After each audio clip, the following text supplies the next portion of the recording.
Let me start with some opening comments. The United States remains deeply concerned with the Georgia Dream Party's anti-democratic actions, as well as its recent statements and rhetoric. These actions risk derailing Georgia's European future and run counter to the Georgian Constitution and the wishes of its people. Secretary Blinken recently announced a comprehensive review of all bilateral cooperation between the United States and Georgia. As part of that review, the department implemented a new visa restriction policy to address these actions under Section 212A3C of the Immigration and Nationality Act. Today, under this policy, we are taking steps to impose visa restrictions on dozens of Georgian individuals. This includes individuals responsible for or complicit in, and immediate family members of those responsible for or complicit in, undermining democracy in Georgia, such as by undermining freedoms of peaceful assembly and association, violently attacking peaceful protesters, intimidating civil society representatives, and deliberately spreading disinformation at the direction of the Georgian government. This first tranche of visa restrictions comprises members of the Georgian Dream Party, members of parliament, law enforcement, and private citizens. It remains our hope that Georgia's leaders will reconsider their actions and take steps to move forward with their nation's long-stated democratic and Euro-Atlantic aspirations. But if they do not, the United States is prepared to take additional actions. And with that, Matt. Okay, thank you. Can you give us any better idea of how many dozen? A few dozen. This is the first tranche. It is a few dozen. Okay, a couple dozen could be read as two. A few, does that mean three? Around that. It is between 2 and 3 dozen. We don't generally give out specific numbers, but it's between 2 and 3 dozen. And I want to emphasize this is a first tranche of sanctions. And have these people been notified? Do you know? They have not been notified. We typically don't notify people, but they find out if they try to come to the United States. Well, no, that you do notify them if they have an existing visa. Correct. If they have an Has existing anyone visa. been notified that their existing visa I has doubt been it has revoked? happened. I doubt it has happened because we have just put this into effect today. But for those, if there are people in that category, they would be notified subsequent to this. Unless anyone has anything else on this? Okay. Yeah. See the air conditioner? Yeah, good. But any idea how Just for they the are, benefit of everyone in the room, not just me. Matt, too. just follow how they are Yes. selected? We know that there are 80 odd, MPs that voted for the law. How did you select 2,000, 3,000 out of 86? So first of all, I can't give you specific names. I know that's not the exact question, but just as a reminder to everyone that visa records are confidential under law, so I'm not able to say with any degree of specificity. But as I said in the statement, we've looked at the people who have taken actions to spread disinformation, who have taken actions to undermine democracy, to violently attack peaceful protesters and intimidate civil society representatives. And as I said, this is just the first step in our series of actions. And I should note that the actions that we are prepared to take are not just necessarily related to these new sanctions that we are opposing. We have also said that we are undertaking a full review of our relationship with the government of Georgia. Does it include the speaker, the man who signed it into law? As I just said, I'm prohibited by law from announcing who visa restrictions Fair apply enough. to. How many tranches Matt, do you expect between now? I can't give you any definition on that question today. I can tell you that we are prepared to impose additional sanctions, and we will take all other steps as appropriate. And what message are you planning to send by splitting it into tranches? Are you still hopeful that you might stop this from happening, or the next steps? So as I said in my opening statement, there is still time for the Georgian government to reverse the trajectory that it's on. That doesn't just apply with respect to this law that they passed. It applies to the way they have been cracking down on dissent. It applies to the statements that their leaders have made, rejecting the path that Georgia has been on for so long. So there is still time to turn it around, and our policy will be dependent on the policy that Georgia undertakes. Please come back to me later on. Yeah. No. Can I move to the Middle East? Yeah. Do you have any updates on the proposal that was put forward? Has Hamas put forward any official response? We heard overnight in a statement some sound like downtrodden response, but then Egypt has reportedly heard some encouraging signs. What's the latest? We have not received an official response from Hamas. Obviously, we have been in conversations with our partners in the region, especially with the government of Egypt and with the government of Qatar, and those partners have been in conversations with the political wing of Hamas, but we have not yet received an official When do you response to the expect to proposal that's on the receive table. a response? I don't have an update on that. We have wanted to see a response as soon as possible. We think this is should be an urgent priority to get this ceasefire over the line to start to alleviate the suffering that is happening every day in Gaza. So we would hope for a response from Hamas as soon as possible, and we continue to wait. And then can I ask on this deadly Israeli strike on a school that was housing IDPs in Gaza, what's your response to that? So we have been in contact with the government of Israel about this strike. They have said to us essentially what they have said publicly, which is that, and this is their claim, that they were targeting 20 to 30 members of Hamas and other militant groups, that they used a precision strike to target only one part of the building without hitting areas where civilians were sheltering. At the same time, we've seen the reports on the ground. We've seen the videos from the ground. We've seen the claims that 14 children were killed in this strike. And certainly when you see, if that is accurate, that 14 children were killed, those aren't terrorists. And so the government of Israel has said that they are going to release more information about this strike, including the names of those who died in it. We expect them to be fully transparent in making that information public. Were U.S. weapons used in this strike? I don't have any update to that. I'd refer to the government of Israel. And then my last question, how does this not cross the red line that the president laid out, several weeks ago? This is the second incident in less than 2 weeks where we've seen a pretty large civilian toll on what was supposed to be a precision strike. So with respect to the policy that the president announced, he was speaking specifically to a large-scale operation in Rafah, and we have not yet seen a large-scale operation conducted in Rafah. That said, we have seen strikes that put civilians in danger well before the president said that, and we have made clear to the government of Israel that we expect them to do everything that they can to minimize civilian harm. We've been through this before. It applies in this situation too. It is a difficult situation if it is true that you have this site where Hamas is hiding inside a school, other militants are hiding inside a school. Those individuals are legitimate targets, but at the same time, they're embedded near civilians. Israel has a right to try and target those civilians, but they also have the obligation to minimize civilian harm and take every step possible to minimize civilian harm. So that's why we were pressing the government of Israel and the IDF to be completely transparent about what happened here. We want to know the facts as much as anyone. Have they taken every step possible? We have seen them take improvements over time, but still, if it bears true that this strike resulted in the death of 14 children, the results aren't where they need to be. So it gets back to this question of intent and results. Even if the intent is what the IDF has said publicly, that they were trying to use a precision strike just to target 20 to 30 militants. If you have seen 14 children die in that strike, that shows that something went wrong. That said, these are all facts that need to be verified, and that's what we want to see happen.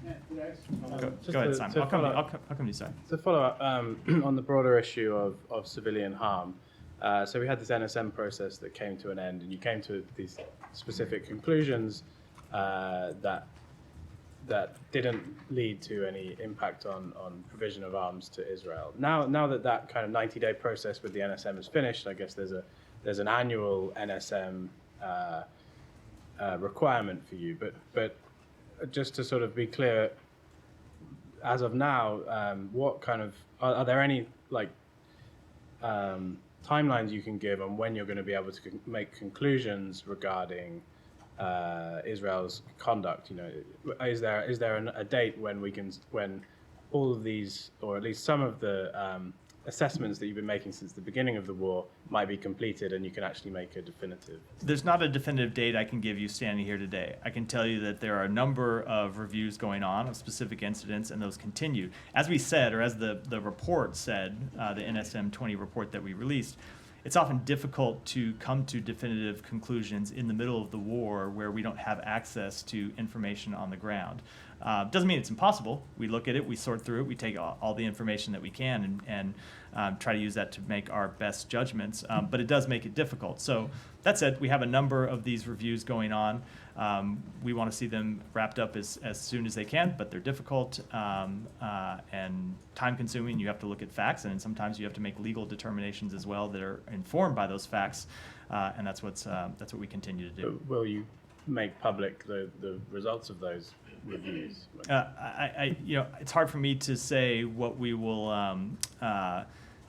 It's hard for me to say what we will do with the result that has not yet finished. I can tell you that there have been some. I've said this before. there have been some that have been finished and have found to be no violations, right? You can think about how this might work. Same if you think about any kind of investigation where you take a broad, you take, say, a big number of cases. You can look at some and see right away that no, they don't rise to the level of violation, some that bear more scrutiny. So there were some that we looked at and were able to take out of the system quickly, and there are a great deal of others that are going forward But, and we're continuing to review. Without trying to go through the laundry list of, there are a lot of cases here, but are there any that you can give us as an example of this came up in the briefing, for example, there's lots of cases that came up in the briefings. If there are any of those where we've asked you about it and then you've gone away and looked at it and found we're happy that there was no violation. I just can't give you that kind of specificity from here. So, go ahead. This particular area, you called on me? You called on me, right? Yeah, okay. just sorry. Sorry, I thought, yeah, okay. Never known you to be shy, Saeed. No, from time to time, So, I don't believe okay. that. Go ahead. So it's with old age. Anyway, so this area in Serat was an area that the Israelis even did not ask people to evacuate. I mean, this is really refugees. They killed 64 people. We don't know how many was killed. I mean, what possible advantage? I want to ask you because the other day you said that maybe Sinwar prefers, the safety of the tunnels, the comfort of the tunnels, to coming out and so on. So why would Hamas militants, what possible tactical advantage or strategic advantage for them to be in the school? Isn't it just like, that red herring, something that the Israelis could use time and time and time again as, a cover to continue to kill people? I mean, considering that, 130 civilians were killed in the preceding 24 hours. So the advantage to Hamas, and it is a sickening advantage to them, is that they think they can hide behind civilians and prevent from being struck. And there have been times, I can tell you, there have been times that we know that Israel has passed on taking strikes because there were Hamas militants who were embedded directly with civilians, and they made the decision that they could not take a strike against a militant without causing disproportionate civilian harm. So that has happened, and there are militants who were not. There were strikes that they did not take because of that reason. Now, with respect to this one, we need to know exactly what happened. As I said, and as you just pointed out, there are conflicting accounts about what exactly happened here, and that's why we need to get to the bottom of it. We are no military experts. At least I speak about myself, but one knows from reading so much and so on. I mean, the safety of the rubble area, the safety of the destroyed cities and buildings and so on, that becomes a concrete jungle, is a lot safer for these fighters. There would be no incentive whatsoever for them to go and be among their families and so on, because the food is probably better in the tunnels or in these places. Safety is a lot better. Why would they do it? Or just, anything that Israel can say. So number one, I just think established exactly why they would do it. Number two, I just don't think as a factual matter it's actually in dispute that they have done it, and they continue to do it. Yeah. We have seen clear, convincing evidence. Some of that evidence has been made public of them hiding in civilian targets going back before October 7th, and that has continued to be one of their primary tactics since October 7th. I tell you what. And I should say, launching, in addition to hiding, launching attacks, launching mortar attacks, and launching other attacks from inside civilian infrastructure. Not from these areas. I mean, they want to launch attacks where the Israeli military is actually present and so on, not likely in then Serat where they could be bombed from the air and so on. I mean, this thing that we keep hearing about a human shield and so on. I just want to remind you that this is basically an Israeli thing, to the point where the Israeli Supreme Court told them you could not do it. You could not use Palestinian kids as human shields to wrap them around their jeeps and walk into the cities and so on. And in fact, they continue to do it. So what possible? I mean, Israel has no credibility whatsoever to believe what they say, that there are Hamas fighters are hiding there. We have not seen any evidence. So, they have not shown us any of these people. What I that just were said killed. is Israel said to us they're going to release the names of Right. militants that they have killed. If that's true, if they do it, the entire world will be able to see that and judge. But I'm going to wait until we see what happens. Can I ask you a couple more Yeah. questions, if I may? Yesterday there was the march into Jerusalem, the old city, and so on. And the marchers just beat the heck out of a Palestinian journalist and so on. And Palestinian journalists seem to be at the tail end of recognizing whether in Gaza or in the West Bank and so on. Is there any particular reason for that? So we have seen the videos of this incident, seen the photos of this incident, and we strongly condemn them. Journalists and media workers are essential to democracy. They should not be attacked anywhere in the world, including in Israel, for doing their jobs. We expect Israel to uphold its stated commitment to human rights and press freedom. We expect them to protect journalists from these kinds of assaults. And if there are violations of criminal law, we expect people to be fully held accountable. And do you expect Israel to, take what you just said seriously enough to actually abide by that? I'm going to make clear what the United States expectations are, but we have shown repeatedly that we are willing to have tough conversations with Israel about these matters. Go ahead. So you said you can't say if it's a U.S. weapon that was used in the school attack. Have you at least pressed Israel to use more strategically, targeted weapons as opposed that could explode widely? And then what is their response to Yeah, that? we have at a number of occasions pressed them to use the most precision weapon possible and the smallest weapon possible to achieve a legitimate military aim, so you minimize the level of civilian harm. That's been something we pressed them really from the outset of this conflict. And so what is their response to these past two attacks that have used what they say are precision weapons but have been very destructive? So their claim is that they are using precision weapons and that they're using the smallest weapon possible to achieve the target. That said, we have obviously seen the reports of civilian harm. Obviously, in the incident several weeks ago, you saw a catastrophic consequence when it seemed that the result of the weapon they used was a subsequent fire, a subsequent explosion of some sort that caused tremendous civilian death. And so they need to investigate exactly how that happened. They have an ongoing review of that. As far as I'm aware, it's not been concluded yet. I know we haven't been briefed on any review yet. And with respect to this one, as I said, we need to see what the facts are, and we expect them to make those facts public and be completely transparent about it. And they're reviewing this one as well. Have you heard that? I don't know if it's an official review. They have said to us that they are going to release information that shows what happened, what the result of the strike was, and who it was that was killed in the strike. I don't believe they've announced an official review yet, but if there are shown to be civilian deaths, as the reports from the ground appear to show, then we would fully expect them to review that consistent with their code of conduct. You've said repeatedly transparent, that you're looking for the Israelis to be transparent. I mean, the Israelis are basically saying that militants were killed in this. I mean, do you expect them to investigate beyond that, say whether children were killed, civilians were killed, and is there a track record of Israel actually investigating that on the ground? So two things. One, with respect to transparency, they have said that they will release the names of those who were killed. But the names of the militants? Or the names? That is what they have said, and we're going to watch and see what they do. If we think any further investigation is warranted after we see the results of what they announce first, we won't hesitate to call on that, as we have in the past. There are incidents that they have reviewed in the past, and as we've said, they have a number of incidents where they have conducted reviews, and those have led to criminal referrals, and they have full-blown criminal investigations. But there are also incidents, and those are not public, but there are other incidents where they have announced, they have conducted reviews and announced the results publicly. So with the World Central Kitchen strike, for example, they announced the results of the review. They made clear what, from their perspective, had gone wrong and why that strike had happened in the way that it did. And they announced disciplinary actions, including firing against a number of military officials. Just to put a point on that, I mean, do you think it's are you basically calling Israel also to identify those who are killed who are potentially non-combatants, who are children? Do you expect Israel to do that? So we want to know. So I don't know if they have any ability to do that, right? Unless they're not there on the ground. But we want to know exactly what happened, and we're willing to look at all sources of information to determine that. I'm sorry if you covered this before, but I mean, how are you going to know if the listed names that they release is accurate?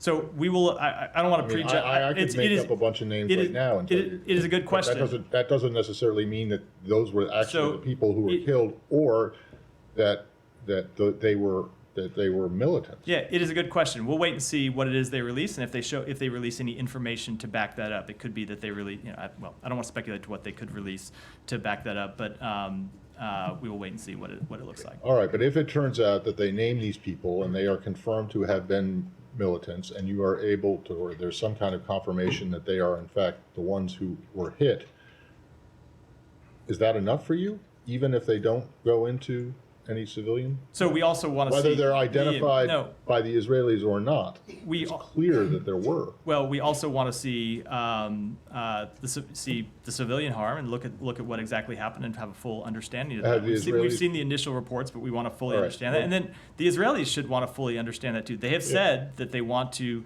minimize civilian harm. We've impressed upon them the importance of that, so they should want to know that Right, information but, too. and I apologize because maybe I missed this while I ran out, but did they say that they would go into the details on any civilians who were killed?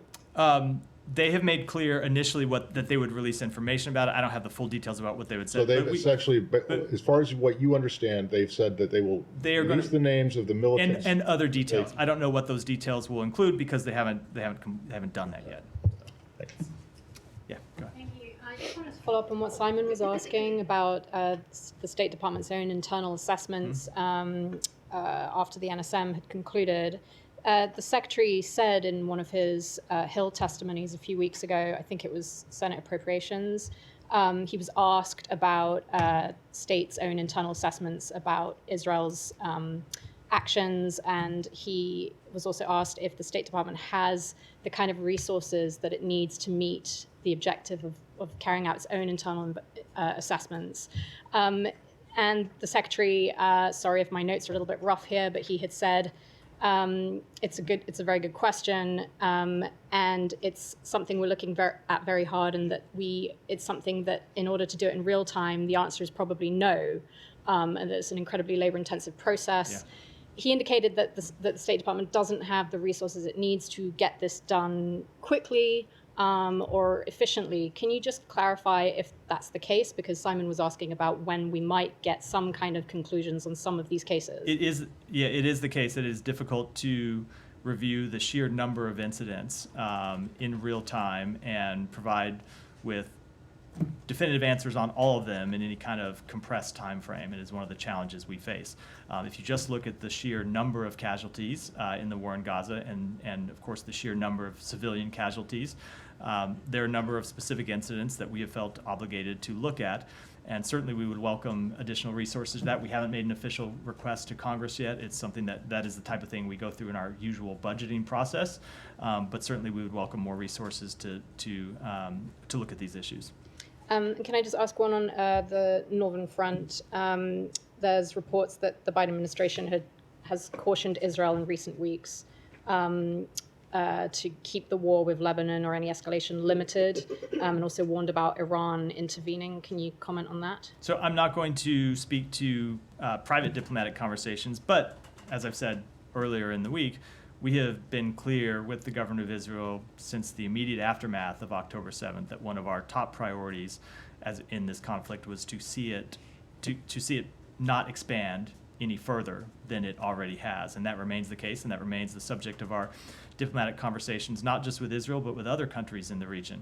I will say that we continue to see Hezbollah taking strikes across the border, including incredibly destructive strikes. And Israel, of course, has the right to defend itself when hit by a terrorist organization. But we remain concerned about the risk of escalation and the risk that any type of escalation could further widen and broaden this conflict and get us back into the place where we were earlier in this conflict when you saw strikes in Iraq that we have worked to try to mitigate and try to prevent from occurring. So that remains a top priority for the United States. Yeah, Tom. I just wanted to clarify on this issue of the names because I don't recall you having done this before, where you've called for them to release names after an airstrike. I mean, given your close security relationship, are you they often do release names later on, but were you given any names that they were targeting? Have you been given privately any names that they were targeting in this specific airstrike?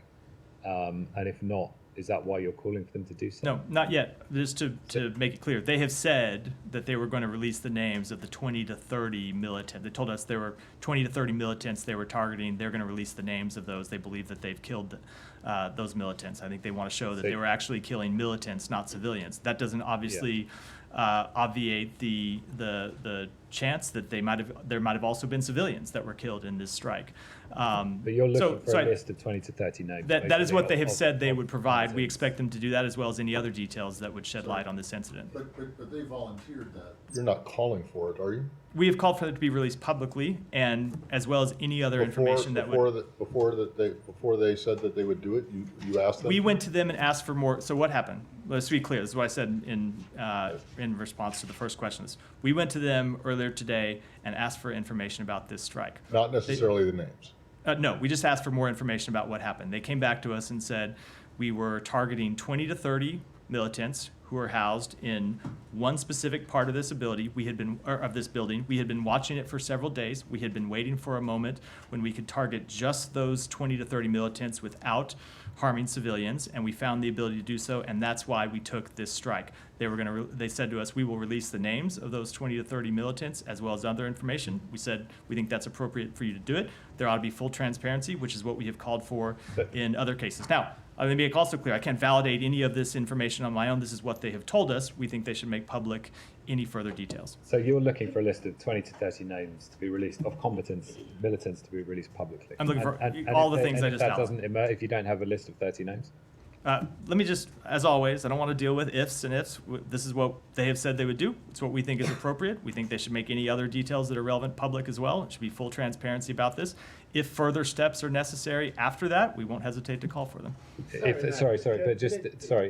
further steps are necessary. Any further review, it needs to be a further review, then we will call for that. If we need to look at it ourselves, we will do that. All right. Did you want to? There was just one other issue I wanted to ask about. I wanted to just to follow up on what you said, you and Matt, actually. You know, COGAT has the names of every Palestinian born in Gaza. They do have a list of everyone. So, I mean, are we going to see names of, let's say, commanders, recognizable commanders, or any Mahmoud, Ahmed, Yusuf, Dawood, you know, anybody could be? I don't know, and you don't know. No one in this room knows. The Israeli government is going to release those names, and we'll look at and see what they do. I'll just come back on Yeah. something else. Do you have any update on how the policy towards a revitalized Palestinian Authority is progressing? We have seen the Palestinian Authority take some steps, some initial reform steps. They appointed a new prime minister. That prime minister has announced a number of reforms he intends to put in place. We're watching that very closely. We also realize that there are challenges that they face with funding that makes it difficult to carry out some of the reforms that they want to execute. It's one of the reasons why we have been pressing Israel to release the clearance revenues that they have been withholding from the Palestinian Authority, because if you want to see a revitalized Palestinian Authority, it needs to have the money to undertake these reforms. It's why we have been pressing them not to take the devastating actions around correspondent banking that they have said they might pursue at the end of this month. So it's something that we are continuing to engage with directly with the Palestinian Authority and with our Arab partners in the region who share this goal of ours. I mean, some of that might sound a bit like understatement. I was chatting to a PA official earlier today who talks about the financial situation. It's unprecedented. Yeah.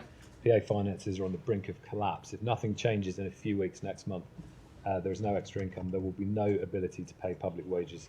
So they're paying 50% already to tens of thousands of teachers, doctors, nurses, security forces, crucially. And they're talking about weeks to potential collapse. So how concerned are you? We are very concerned about it, and we have made clear to the government of Israel in some very direct conversations that there is nothing that could be more counter to the strategic interests of Israel than the collapse of the Palestinian Authority. The Palestinian Authority, for all of its challenges, for all the need to pursue additional reforms inside the Palestinian Authority, the Palestinian Authority has worked to maintain stability in the West Bank. And if you look at the strategic situation that Israel faces right now, where they continue to fight a war in Gaza, they are seeing increased strikes along their northern border and the risk of further confrontation there. If you saw the Palestinian Authority collapse and instability spread across the West Bank, it's not just a problem for the Palestinians, although that obviously it obviously is a massive problem for the Palestinians, and that alone ought to be reason for Israel to reverse this decision. It is also a massive security threat for the state of Israel, and so we have made clear to them that allowing the Palestinian Authority to receive the full revenue to which it is entitled, this is Palestinian money, not Israeli money, is not just the right thing to do, but it is also in Israel's security interests, Israel's strategic interests. That sounds like a nice way of trying to persuade them, but I'm interested in the issue of American power here, because your key partner, your ally, and the key figure in that government, the finance minister, is somebody who has an ideological background of, he's an expulsionist, he wants to get rid of Palestinians from the West Bank, history of making racist, anti-Arab statements. And so when he is the key figure that appears to be holding back all those revenues, and I think it stands at $1.6 billion, Yeah. I mean, surely, as the United States, key ally of Israel, its key military backer, you can change that situation. We continue to have, as I said, very direct conversations with the government of Israel about the dire consequences this would have for Israel, or for the Palestinian people, and for Israel's own security situation. But do you see someone like that? Let me just finish. There are other partners in the region who are having those same conversations with the government of Israel.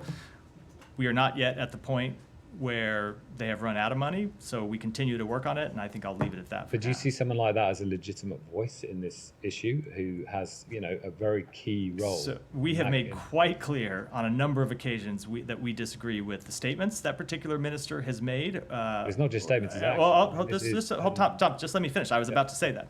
We have made quite clear on a number of occasions that we disagree with the statements that particular minister has made and the actions that that particular minister has taken. And we will continue to do that, and we will continue to work to try to see them reversed, because ultimately these are actions that are not in the interest of Israel. As I said, not in the interest of the Palestinian people, but they are self-defeating for the state of Israel and its long-term security, and we hope that wiser heads will prevail. But just finally, because I know you want to move on, but I think people might find it very puzzling that you have the leverage of $3.8 billion of defense supply to the Israelis per year, and you cannot compel this situation to change, given the ideological background of a figure like this in an absolute key role in your key partner and ally in the region. We have had this conversation a number of times on a number of different issues, and it remains the case that Israel is a sovereign state that makes its own decisions. Yes, we supply them with security assistance. Every country in the world that we provide security assistance to ultimately is a sovereign state that is going to make their own decisions. Now, we can go in and have very direct conversations with them, and we do, and will continue to, but ultimately, not only do they make their own decisions, but they are responsible for those decisions, and they're responsible for the consequences of them. Go back, then I'll To Palestinian Authority reform, I would imagine you've seen that there's also been another report about a shouting match that happened between the Emirati foreign minister and a senior advisor to the Palestinian Authority, where the UAE foreign minister called the Palestinian advisor Ali Baba and 40 Thieves. This was in relation to him accusing the Palestinian Authority of being corrupt, reforms not being effective. Can you give us an update on how it's going or not going well with other Arab nations in terms of supporting the Palestinian Authority, the new leadership reforms? So we continue to engage in conversations with our Arab partners about not just reforms to the Palestinian Authority, but the broad sweep of post-conflict issues that we need to work on. And there are differences among different countries in that group, and sometimes those differences are minor, and sometimes those differences are major, and what we do is try to work to bridge all of them and come up with compromise proposals that everyone can get behind. Now, none of this is easy, right? There is a reason why this dispute has been going on for decades, because there are very tough, thorny issues involved here, and probably no more so than now. Where we are presented with a host of very difficult issues that we have to resolve, but we continue to pursue diplomacy, and the Secretary continues to engage in conversations with those Arab partners about trying to bridge those differences. Do you feel at all confident that an Arab nation might step up and help at all with the financial issues of the PA? That's not something for me to speak to. I would leave it to those countries to answer. Go ahead. Yeah. China has protested to India after exchange of greetings between Prime Minister Modi and President Lai from Taiwan. Following this, there have been several state and non-state actors going on social media and saying that India would have a price to pay. What do you say about the coercive and threatening behavior coming out of China on these issues? So I haven't seen those specific reports, so I don't want to comment on them in detail, but I would say that such congratulatory messages are the normal course of diplomatic business. Okay. Yesterday, you guys put out, the PMA Bureau put out a post saying that yes, Turkey purchased the fighter jets. Have you guys already signed the letter of acceptance, or there's an ambiguity there? Can you please clarify? It was Turkey that signed a letter of offer and acceptance to purchase the F-16s. The sale is an investment in NATO interoperability and will support the national security interests of the United States, Turkey, and the NATO alliance. You may remember that getting this particular sale over the finish line took some time, and we're glad to see it moving forward. Thank you. And Ukraine seemed to be unhappy about some of the delays involving F-16 training. There was a political report about that yesterday. They believe that this doesn't match with amount of jets that they might take and operate. Why there's a delay? So I won't speak to those specifics. I'm not familiar with them. Training is not something that we conduct out of the State Department, obviously. That's something that happens in the Pentagon, so I'd refer you to them to speak to any specifics with regard to that. But I can say that speaking generally, training Ukrainian pilots has been a major priority of us, something that we've worked hard on and worked to ensure our allies in NATO can do as well, and that training is ongoing. Thank you. And final one from me. As I understand it, Special Advisor Balno just returned back from the region. He spent 2 weeks in Azerbaijan, Armenia. Any progress, any result? I don't have any update on his travel. I would direct you to his office for anything specific on his travel. That's right. Yeah, thank you, Matt. Going back to the risk of escalation conflict in the Middle East. Today, the Islamic resistance in Iraq said in a statement they carried out 2 joint military operations with Houthis on Israel's Haifa port. Can you ask you again, as it just speak up a little Yeah, bit? okay. Sorry. Yeah. Maybe the microphone is poorly placed in your part I'll of the repeat briefing the room. question. Yeah. Today, the Islamic resistance in Iraq Yeah. said in a statement they carried out 2 joint attacks with Houthis against the Israeli Haifa port. And I think this is the first time that the Islamic resistance in Iraq that they are cooperating with the Houthis to attack the Israelis. How do you see these developments, especially cooperation between Iraqi militia groups backed by Iran and the Houthis? So we have long made clear that we oppose any attacks by the various militia groups, Iranian-sponsored militia groups, against the government of Israel, and that we are prepared to help Israel defend itself against those attacks. Obviously, any kind of cooperation between them is something that would be incredibly concerning and that we would work to mitigate. And this may trigger retaliation attack by Israel. And you said earlier that when there were attacks on the U.S. forces in Iraq, you worked to try to mitigate these threats from occurring. Have you reached the Iraqi government to rein these groups to not attack Israeli from 100 miles away from? So without speaking to any specific conversations regarding these attacks, it has been our general policy to press the Iraqi government to prevent attacks being launched on their soil, either against the government of Israel or against United States interests or United States troops in the region. And lastly, my last question. This week, the Iraqi parliament passed the budget law, which provided more than 4 trillion and 556 billion Iraqi dinar, which equivalent to 3.5 billion US dollars to PMF, Iranian-backed groups, and including those groups who were attacking the US troops in Iraq. So, are you concerned about the future security of Iraq and the future security of the region when these groups are getting funding by Iraqi government? We do remain concerned that individuals within the PMF are not responsive to the Iraqi commander-in-chief and engage in violent and destabilizing activities in Iraq and Syria. Attacks against U.S. and coalition service members, as well as Iraqi security service members and businesses, undermine Iraq's security and economy, and we continue to urge the Iraqi government to rein in these individuals and hold them accountable for breaking Iraqi law. Sean. Other violence in the region, in the Middle East, in the general region, Sudan. There was an attack in Al Jazeera State, in which it's been reported that 400 people were killed. The RSF was blamed for this. Do you have any update, both on actions on the RSF and on the Army, and any potential resumption of talks in Jeddah? So the only thing I'll say is that we continue to engage in diplomacy to try to end the war, mitigate the humanitarian crisis. You may have seen that the Secretary spoke to the Foreign Minister of Saudi Arabia about this earlier this week. He spoke to General Burhan last week about this very thing, and what we have continued to urge is a return to talks between the SAF and the RSF to try to reach a ceasefire, and that remains what we're focused on. Is there any progress on that? I mean, I don't have any updates to offer from here. Go ahead. On the Lion's Den sanctions, roughly how many people are going to be impacted by that?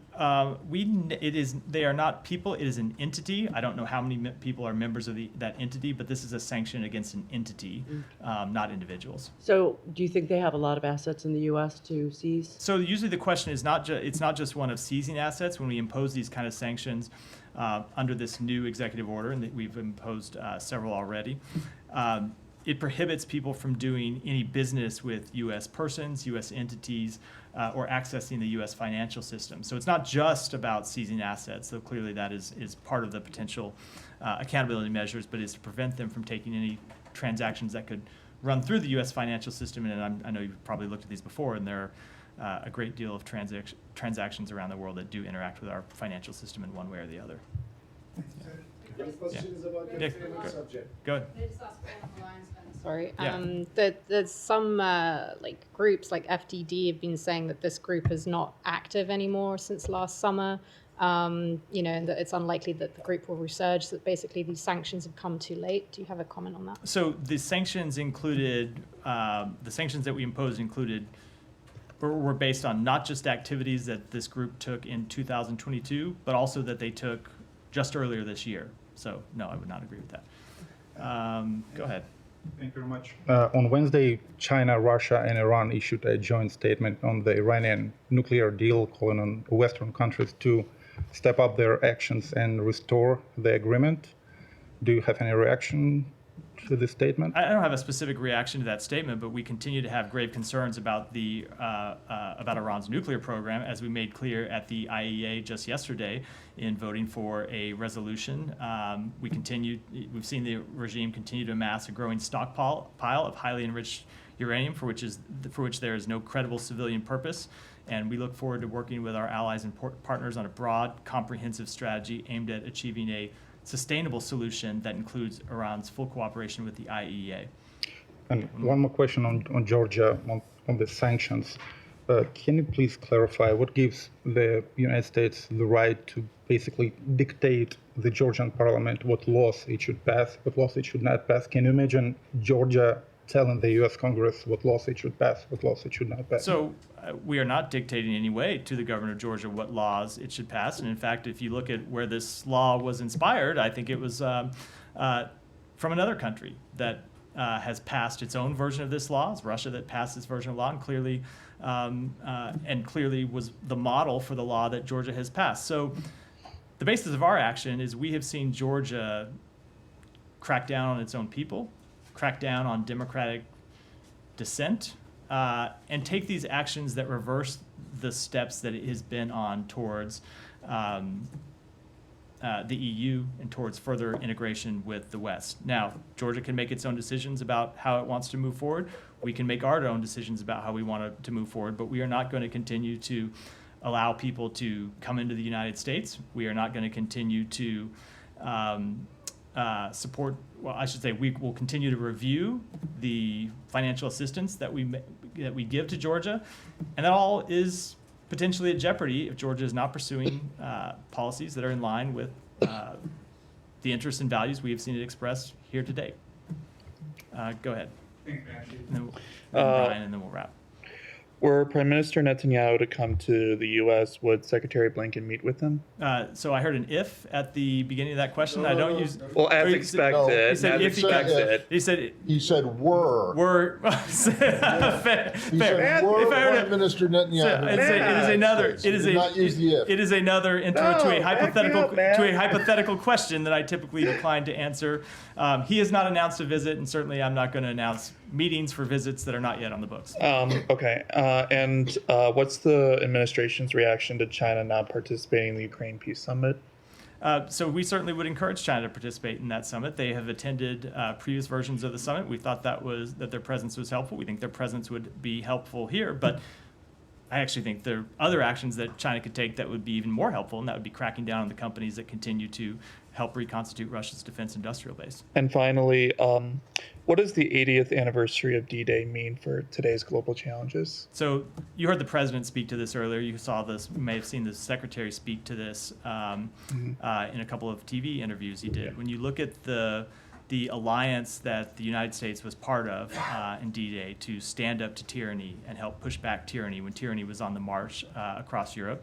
It is an inspiration for some of the same challenges that we face today, and it is a reminder that we are stronger when we work in concert with allied nations that share our values, that support democracy, and work to and push back against those forces who oppose it. Thank Ryan. you.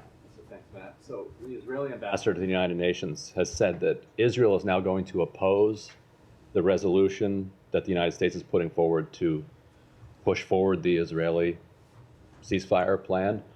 Did that come as a surprise to the United States, and does that undermine the U.S. effort to get Hamas to agree to this deal if Israel is saying that it's going to vote against its own deal at the UN? So we have been talking with a number of governments, including the government of Israel, about the direction of this resolution and what it ought to look like. Those conversations continue. We do think it is important that the United Nations Security Council speak with one voice on this.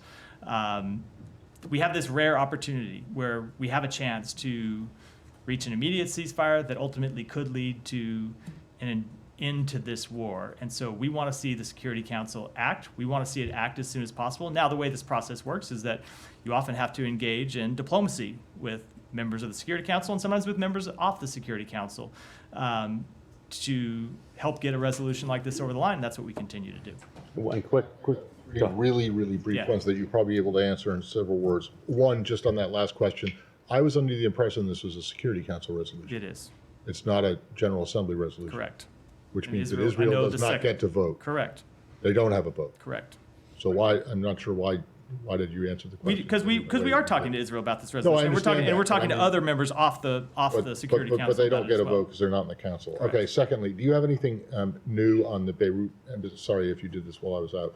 On the Beirut embassy incident? I don't have an update on the investigation. And then the very last thing, yesterday you said that the amount of aid assistance given to Georgia, I think you said over the last couple of years was about 390. Can you be more specific? How many years is that? It's two. It's two, and I can go back and So I can go since back after fiscal it's a couple of years. 23? I will go back and get the specifics. My understanding is that's the amount budgeted for the last 2 years to the government of Georgia. That's across a range of different programs, and we can get you more details. But it's 2 years. 2 years. Okay, great. Thank you. If you finish one more, and then we'll go.